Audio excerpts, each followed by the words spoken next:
Ya, kita memasuki edisi terakhir atau part terakhir yang mana kita akan mencoba mengupas terkait dengan nasib gold dan juga beberapa produk ataupun market lainnya. Kira-kira bagaimana dampaknya terhadap kepemimpinan Donald Trump dan juga peluang ataupun bahkan resiko yang bisa dihadapi di tahun 2025. Kurang lebih kita lihat seperti ini. Ya, kemarin kita sudah sempat membahas terkait dengan kemungkinan apa yang terjadi pada kebijakan Donald Trump itu akan memaksa bank sentral untuk menghentikan penurunan suku bunga, bahkan kalau perlu dia akan menaikkan suku bunga tersebut. Oke, jadi dampaknya seperti ini teman-teman. Kalau memang ternyata kebijakan Trump bisa membuat Fed terpaksa menghentikan penurunan, maka juga sangat mungkin untuk membuat dia menaikkan suku bunga.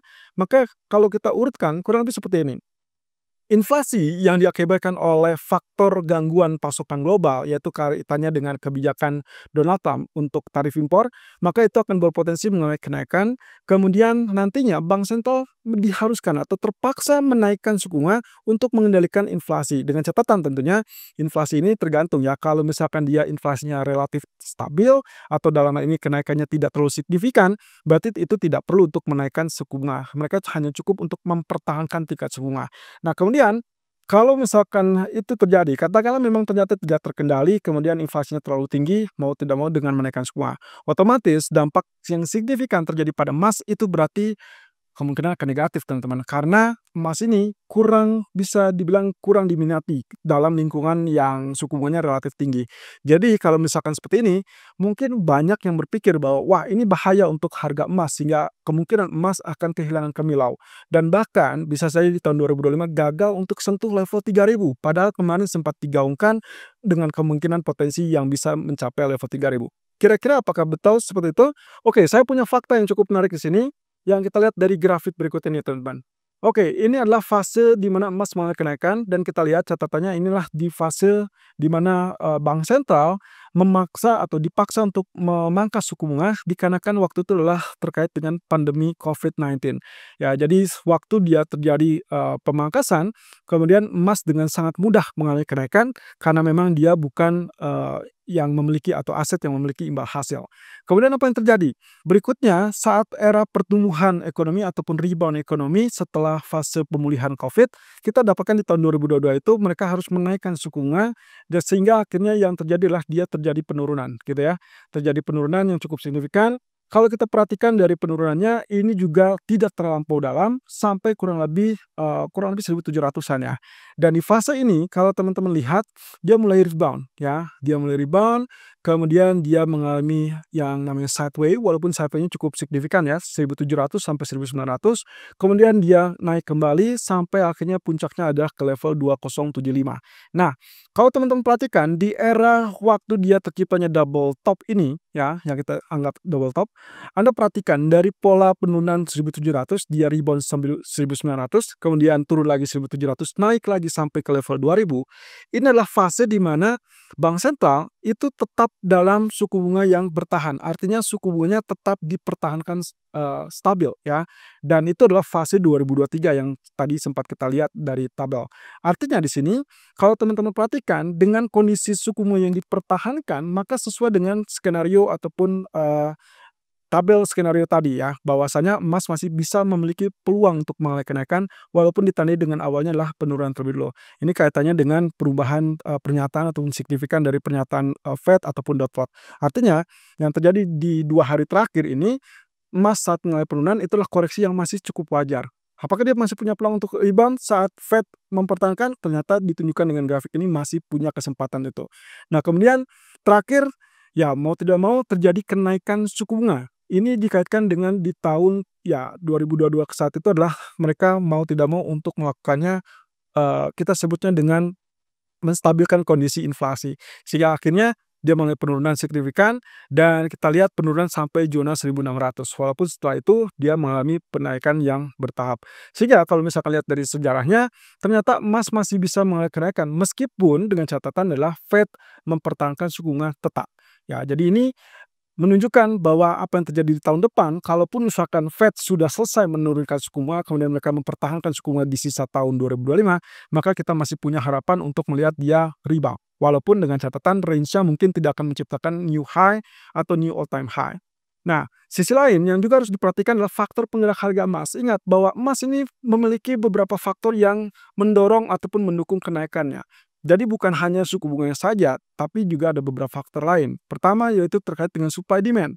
Dengan high demand ataupun limited supply, berarti itu akan mendorong harga, tapi kalau misalkan oversupply jelas menekan harga. Sejauh ini kita tidak melihat ada oversupply di pasar emas, sehingga inilah yang membuat kenapa emas masih tetap stabil malah kenaikan. Apalagi kalau demand-nya mengalami kenaikan juga. Kemudian penguatan dolar atau kekuatan dolar. Tentunya yang terlihat sampai saat ini adalah ada imbas dari penguatan dolar dan pertama untuk 2 hari terakhir setelah keputusan Fed sehingga kemungkinan emas mengalami penurunan. Ada geopolitik, kemudian ada suku bunga ini yang menjadi masalah, kemudian inflasi, kemudian ada central bank policy. Nah, kebijakan central bank ini yang dimaksud adalah terkait dengan permintaan ataupun pembelian bank sentral, teman-teman. Ini kaitannya dengan apa yang dilakukan dalam kurun waktu 2 tahun terakhir. Dari sejak 2023 sampai 2024 pun itu masih ada gejala di mana bank sentral seluruh dunia itu masih membeli emas untuk melakukan diversifikasi terkait dengan ketidakpastian ekonomi. Dan itu masih terjadi juga, terutama dengan kembalinya China kurang lebih di periode November kemarin. Sehingga kita masih bisa memastikan ini masih tetap berjalan. Ya, kemudian spekulasi dan juga mining atau pertambangan dan juga biaya pertambangan tentunya. Nah, faktor-faktor ini kalau kita recap secara lebih lanjut, saya garis besarkan bahwa ada 3 hal yang memungkinkan menjadi faktor pendorong atau faktor yang berpotensi tetap mendorong harga emas di tahun depan, teman-teman. Yang pertama adalah inflasi. Dengan kenaikan inflasi, tadi yang saya bilang, saat inflasi naiknya cukup stabil atau relatif terkendali, maka Fed tidak perlu menaikkan suku bunga sehingga mereka cukup mempertahankan tingkat suku bunga. Dan kita sudah lihat dari riwayatnya atau historinya bahwasannya grafik menunjukkan saat Fed mempertahankan tingkat suku bunga, maka emas masih punya peluang untuk rebound dari zona terendahnya meskipun tidak menciptakan new all time high, ya. Nah, kemudian yang kedua adalah faktor ketidakpastian geopolitik. Ada beberapa poin tadi kita sudah sempat singgung terkait dengan apa yang terjadi pada Rusia Ukraina, kemudian di Timur Tengah dan juga terkait dengan potensi perang dagang. Ya, ini kaitannya dengan Amerika versus China jilid 2 kalau memang terjadi konflik yang berkelanjutan terkait dengan pengenaan tarif impor tadi. Nah, yang ketiga adalah tingkat pembelian emas oleh bank sentral yang mana kondisinya masih tetap berjalan dan juga diperkuat lagi dengan kondisi China yang kembali membeli atau lebih tepatnya melanjutkan pembelian karena sempat jeda 6 bulan dari sejak bulan Mei sampai ke Oktober 2024. Nah, ini berarti kaitannya juga dengan stimulus yang akan dicanangkan oleh pemerintah China di tahun depan, termasuk juga kebijakan longgar atau yang ekstra longgar ya dari PBOC untuk mendukung ekonomi China dan juga sekaligus untuk mengantisipasi perang tarif yang dilakukan oleh Amerika. Nah, jadi kesimpulannya apa? Kesimpulannya meskipun kebijakan Trump nantinya dikhawatirkan membuat Fed menghentikan penurunan suku bunga, jangan khawatir karena ada 3 faktor ini yang memungkinkan untuk emas tetap dibeli atau diincar sebagai aset untuk lindung nilai saat inflasi tinggi, kemudian juga faktor ketidakpastian geopolitik dan juga tingkat permintaan emas dari bank sentral. Nah, ini adalah beberapa prediksi, teman-teman. Kaitannya dengan apa yang terjadi bulan sebelumnya atau di periode sebelumnya, JP Morgan ataupun bahkan Goldman Sachs sempat menggaungkan terkait dengan kemungkinan emas mencapai level 3.000. Jadi bukan hanya kami saja yang melihat posisi tersebut akan mencapai 3.000, tapi juga JP Morgan sebagai institusi terkemuka dan juga Goldman Sachs dan juga beberapa bank lain. Kita lihat ya, prediksi dari JP Morgan menyarankan bahwa kondisi di tahun 2025 masih tetap akan ada kekhawatiran terkait dengan inflasi yang juga prospek pertumbuhan ekonomi Amerika yang masih bisa meningkat. Nah, jadi saran mereka justru mereka melihat ada kondisi di mana faktor ketidakpastian tadi akan mencerminkan bahwa itu kesempatan untuk membeli emas. Jadi ada ketidakpastian dari kepemerintahan yang baru, lalu kemudian emas ini masih tetap disorot untuk target ke 3.000 dan itu akan diperkirakan akan terjadi di akhir tahun 2025. Jadi meskipun gagal di awal kuartal, mungkin juga di akhir kuartal atau mungkin di akhir tahun lebih tepatnya. Nah, tapi pada dasarnya kebijakan inilah yang masih memungkinkan untuk emas dilirik dengan faktor-faktor tadi yang disebutkan. Nah, kemudian yang kedua adalah sektor apa sih yang akan terjadi atau yang menjadi idaman ataupun bisa dibilang cukup ideal untuk dimiliki, itulah infrastruktur dan juga termasuk dari teknologi AI atau yang berbasis AI dan juga electricity ya. Jadi ini kemungkinan kelihatannya akan cenderung mendorong optimisme pertumbuhan di tahun depan kaitannya dengan kebijakan Trump yang bisa dibilang cukup pro ya, cukup pro terhadap pertumbuhan ekonomi. Nah, sementara beberapa bank ya memiliki juga prediksi. Ya, saya lihat di sini terkait dengan Fidelity yang memperkirakan atau mengatakan bahwa koreksi itu adalah kesempatan yang bagus untuk masuk di pasar emas. Jadi seperti yang terlihat dalam beberapa waktu terakhir kita melihat ada penurunan pada emas, itulah kesempatan untuk kita entry termasuk nanti malam. Ya, termasuk kalau misalkan terjadi koreksi setelah data PCE ataupun setelah FOMC kemarin, itulah kesempatan. Nah, kemudian untuk pasar sahamnya sendiri Amerika, mereka masih melihat ada optimisme sehingga kemungkinan bisa dibilang saham mid caps yang akan menjadi primadona untuk tahun depan. Kemudian untuk China sendiri, mereka nilai masih ada peluang, masih ada semacam apa ya, kesempatan karena mereka masih melihat ada kondisi ataupun tendensi di mana pemerintah itu akan mengucurkan lebih banyak stimulus untuk mengatasi ancaman tarif dari Amerika. Jadi kemungkinan ini masih cukup positif ya. Sementara dari UBS menilai gold masih berpotensi untuk ditutup di akhir tahun itu 2.800, kemudian di tahun 2025 itu akan lebih cerah sampai ke 3.000. Dan ini berarti catatan terkait dengan Santa Claus Rally ataupun seasonal event di video pertama tadi. Berarti kalau misalnya kita perhatikan ini punya kesempatan minggu terakhir Desember atau bahkan sampai beberapa hari pertama di bulan Januari itu sangat memungkinkan untuk tetap terjadi kenaikan. Nah, saham Amerika diperkirakan terutama S&P 500 itu akan capai ke level 6.600 dengan catatan rekomendasi yang paling dituju adalah saham teknologi, keuangan, dan juga industri. Nah, sementara untuk pasar China sendiri, mereka menilai bahwa pasar properti China masih memerlukan butuh waktu yang cukup lama untuk at least pulih ya, dan itu tidak menguburkan apa yang terjadi pada kondisi market Amerika ataupun market China seutuhnya. Tapi ya yang jelas adalah tarif yang diberlakukan oleh Trump terhadap barang-barang impor dari China itu akan memicu kemungkinan pemerintah mengharuskan atau diharuskan untuk memicu stimulus tambahan. Nah, kemudian dari Goldman Sachs ternyata tetap mempertahankan opsi ataupun pandangan mereka terhadap emas yang memungkinkan sampai 3.000 di akhir tahun ya, di akhir tahun 2025 meskipun dengan kondisi diperkirakan dolar menguat. Nah, ini akan ada kondisi di mana mereka akan diincar sebagai safe haven kembali karena dalam hal penguatan US dollar maka harusnya negatif untuk emas, tapi justru Goldman Sachs melihat penguatan dolar itu juga akan diiringi dengan kenaikan dari emas. Ini berarti kondisinya adalah terkait dengan ketidakpastian sehingga membuat pasar cenderung melirik aset safe haven. Nah, untuk S&P 500 sendiri menurut Goldman Sachs itu akan mencapai level 6.500. Ini kaitannya dengan ekspansi ekonomi, berarti ada beberapa hal yang cukup positif dari kebijakan Donald Trump. Kemudian dari China sendiri, kemungkinan lagi-lagi menyoroti terkait dengan kebijakan tarif, sehingga kemungkinan ekspor China dinilai harusnya akan terganggu, tapi menurut mereka itu tidak akan menjadi masalah. Kenapa?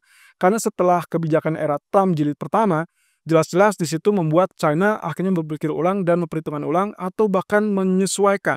Ya, mereka tidak lagi mengekspor barang terlalu berlebihan ke Amerika sehingga itu akan berdampak kurang signifikan untuk tahun ini. Jadi, ya posisinya tetap bullish dan juga tetap optimis. Walaupun dengan catatan ya kuncinya adalah semua itu adalah kaitannya dengan stimulus dari China. So, rata-rata bank semua menilai bahwa ada peluang untuk emas ataupun bahkan saham Amerika tetap produktif ataupun tetap positif di era 2025 nanti. Nah, kira-kira bagaimana ya resiko dan juga kesempatannya? Di tahun 2025, ini adalah beberapa hal yang mungkin harus kita perhatikan dan termasuk beberapa update yang mungkin masih berlaku, teman-teman. So, saya melihat dari S&P 500, kalau misalkan teman-teman lihat pergerakannya dan juga beberapa opsi ataupun beberapa pandangan dari bank yang menilai bahwa ada kemungkinan S&P 500 naik kembali ke level 6.500 atau bahkan 6.600, alasannya sederhana. Kalau dari grafik ini, saya melihat potensi dari pergerakan kita mungkin dikaitkan dengan elite wave, dan bahkan kenaikan tersebut bisa dibilang kalau terjadi koreksi sejak kemarin ya, berarti itulah kesempatan untuk buy dan itu berarti kita akan masuk ke wave kelima dan itu berarti sangat menunjang untuk pola kenaikan ke level 6.700. Wow, ini akan lebih tinggi daripada bank tadi ya, 6.500 dan 6.600. Tapi pada dasarnya ini mencerminkan kesempatan yang sama dan juga peluang yang cukup besar untuk terjadinya kenaikan di periode 2025 nanti. Terutama dengan sisa 2 kali penurunan suku bunga dari Bank Sentral atau Federal Reserve yang memungkinkan di kuartal pertama 2025. So, berdasarkan grafik weekly yang saya lihat, ini masih punya potensi untuk terjadi kenaikan. Kemudian kalau kita lihat dari emas, tentunya Anda ingat di tahun 2023 yang lalu, termasuk di 2024, dan juga di pertengahan 2024, saya sempat mengatakan terkait dengan target dari cup and handle. Dan inilah update-nya, teman-teman. Posisinya, dia belum sampai ke puncaknya, karena target dasar kami adalah 3.100, dan target yang lain itu biasanya di 3.000 atau 3.060 atau bahkan di 3.000-an. Nah, secara spesifik dari cup and handle ini, targetnya adalah sampai ke level 3.100. Anda bisa lihat di sini, kenaikan tertahan di level sementara ini adalah 2 atau ya 27 ya, 2790. Nah, posisi ini tidak serta-merta menggagalkan, jadi penurunan ini masih tertahan di level 23,6%. Kalau kita pakai Fibonacci retracement dan seterusnya, dan secara detail mungkin kelihatan dari sini. Di sisi kanan ini berarti dampak yang terlihat penurunan. Asumsi saya kalaupun terjadi hal yang fatal terkait dengan penurunan, maka penurunan yang paling normal untuk wave keempat itu adalah 2.400-an. Kurang lebih di sini tertera 2415. Tapi setelah itu dia akan rebound. Tapi jangan salah, belum tentu dia akan turun sampai situ.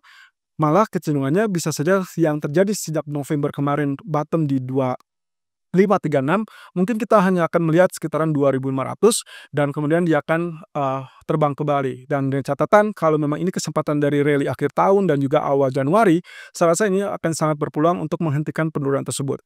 At least sederhananya adalah dengan posisi bahwa hold suku bunga itu sudah diantisipasi nantinya, maka kecenderungan kita akan melihat kenaikan itu masih bisa terjadi dan menyelesaikan target dari cup and handle tadi. Nah, dengan catatan, kalau misalkan selesai dengan penurunan suku bunga, berarti ada peluang untuk mempertahankan suku bunga tanpa ada kenaikan. Dengan catatan tidak ada kenaikan suku bunga di tahun depan, maka posisinya kita masih bisa mengandalkan ini. Ya, at least sampai 6 bulan ke depan ya, sampai Jackson Hole Symposium menunjukkan apakah Powell dan kawan-kawan siap untuk menaikkan suku bunga atau tetap dalam hal menahan suku bunga. Nah, kemudian kalau kita lihat dari crude oil, kabar buruknya adalah oil. Ya, dengan harapan bahwa Donald Trump akan memicu terkait dengan pengeboran lebih banyak, sehingga akhirnya memicu juga dengan pasokan yang lebih banyak untuk Amerika tanpa bergantung kepada negara-negara produsen minyak seperti OPEC, maka kecenderungannya kita akan lihat ada perdebatan di situ dan harga kecenderungan bisa mengalami penurunan. Ini terlepas dari faktor permintaan ya. Kalau kita lihat dari faktor permintaan, apalagi misalkan dia masih lemah dan dicandangkan dengan posisi di mana dia memiliki barang atau stok yang melimpah, maka kecenderungan itu akan turun. Tapi catatannya teman-teman, hati-hati karena kebijakan Trump tersebut berarti butuh waktu untuk ya kita katakan sebagai target mereka. Nah, tapi secara teknis kita melihat ada posisi di mana descending triangle ini kalau skenario bearishnya adalah tembus support dan itu neckline-nya ada di level 65. Artinya dalam beberapa waktu ke depan kalau sampai dia tembus, pertama targetnya adalah 50% target, itu kurang lebih ada di area 47 ataupun 48. Artinya akan ada area di bawah $50. Dan kemudian target optimal dari descending triangle ini kemungkinan akan mengancam level 35 atau bahkan $36. Nah, ini juga yang sempat disinggung oleh JP Morgan ataupun Goldman Sachs kalau tidak salah. Mereka memprediksikan harga minyak itu akan berada di kisaran 50 sampai level $70 di tahun depan. Jadi kalau kita lihat dari sini cukup beralasan karena melihat dari polanya ya. Saya sih tidak berharap dia akan sampai ke target optimal 35. Karena ini akan sangat bahaya terutama untuk produsen-produsen minyak di OPEC ya. Lalu kemudian yang akan kita lihat berapa? Ya kurang lebih 47 atau 48 atau kurang lebih di level $50 seperti yang dikatakan oleh JP Morgan ataupun Goldman Sachs. Nah, kalau kita lihat secara opportunity-nya bullish kurang lebih seperti ini. Andai kata dia tembus level resisten, berarti kita butuh resisten itu tembus di atas $79. Kalau itu yang terjadi, maka kita punya peluang 50% targetnya adalah $95. Lalu kemudian target optimalnya akan berada di level 108 ataupun 109. Kalau misalkan saya disuruh pilih, maka skenario bearish lah yang akan saya pilih daripada skenario bullish. Kenapa?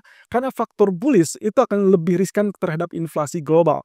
Dengan kenaikan harga energi ataupun harga bahan bakar, itu akan mencerminkan kenaikan tersebut akan memaksa Fed ataupun Bank Sentral Global menaikkan suku bunga karena inflasi yang tidak terkendali.